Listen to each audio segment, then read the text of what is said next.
അങ്ങനെ നമ്മുടെ 2024 പെസഹ വ്യാഴവും വന്നെത്തി അല്ലേ. കഴിഞ്ഞ വർഷത്തെ അതായത് 2023 പെസഹ വ്യാഴവും ഈസ്റ്ററും എല്ലാം കൂടിയത് കാനഡയിൽ വെച്ചിട്ടായിരുന്നു.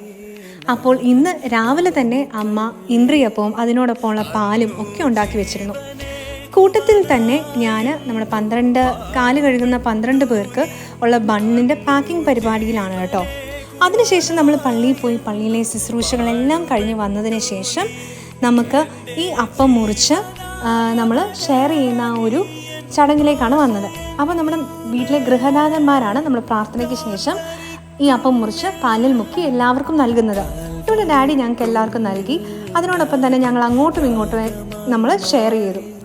അതിനുശേഷം നമ്മൾ ഓരോരുത്തരായിട്ട് എടുത്ത് കഴിക്കുകയാണ് ഉണ്ടായത്. അപ്പോൾ ഈ പാലിനോടൊപ്പം നമ്മൾ ഈ പഴത്തിൻ്റെ കുറച്ച് കഷ്ണങ്ങളൂടെ ചേർക്കും. എന്നിട്ട് ആണ് ഈ അപ്പത്തിനോടൊപ്പം നമ്മൾ കഴിക്കുക.